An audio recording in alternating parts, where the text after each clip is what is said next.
കോതമംഗലം കോട്ടപ്പടി ഉപ്പുകണ്ടത്ത് സ്വകാര്യ വ്യക്തിയുടെ പുരയിടത്തിൽ കാട്ടാന ഷോക്കേറ്റ് ചെരിഞ്ഞു.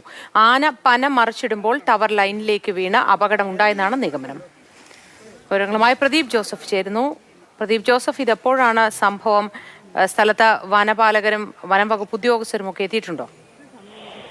ഇന്ന് രാവിലെയാണ് ആനയുടെ ജഡം സ്വകാര്യ വ്യക്തിയുടെ കൃഷിയിടത്തിൽ കണ്ടെത്തിയത്.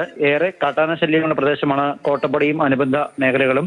വിവരമറിഞ്ഞ് വനം വകുപ്പ് ഉദ്യോഗസ്ഥർ സ്ഥലത്തെത്തിയിട്ടുണ്ട്. കൊമ്പനാനയാണ് ഇത്തരത്തിൽ അപകടത്തിൽ ചെരിഞ്ഞത്.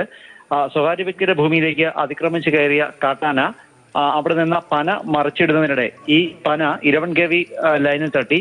തുടർന്നാണ് അപകടമുണ്ടായത് എന്നാണ് വനം വകുപ്പിന്റെ പ്രാഥമിക നിഗമനം. അതേസമയം ഇത്തരത്തിൽ അപകടമുണ്ടായ ഭൂമിയുടെ ഉടമയായ കർഷകന് നഷ്ടപരിഹാരം നൽകണമെന്ന് നാട്ടുകാർ ആവശ്യപ്പെട്ടു. നേരത്തെയും കാട്ടാന ശല്യം രൂക്ഷമാണെന്ന് പരാതിപ്പെട്ടുവെങ്കിലും പലപ്പോഴും വനം വകുപ്പിന്റെ ഭാഗത്തു നിന്ന് നടപടിയൊന്നും ഉണ്ടാകുന്നില്ല എന്ന ആരോപണം ഏറെക്കാലമായുള്ളതാണ്. ഫെൻസിങ്ങുകൾ സ്ഥാപിക്കണമെന്ന ആവശ്യവും വനം വകുപ്പ് ചെവിക്കൊണ്ടിട്ടില്ല. അതാണ് ഇത്തരത്തിൽ കാട്ടാന അതിക്രമിച്ച് കടക്കുന്നതിന് കാരണമാകുന്നത്.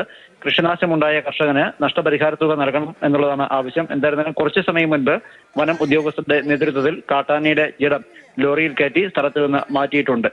ശരി പ്രദീപ് ജോസഫ്. കോതമംഗലത്താണ് സംഭവം. ഉപ്പുകണ്ടത്ത് സ്വകാര്യ വ്യക്തിയുടെ പുരയിടത്തിൽ ഷോക്കേറ്റ് കാട്ടാന ചെരിയുകയായിരുന്നു. ശരീരം അവിടെ നിന്ന് ഇപ്പോൾ മാറ്റി.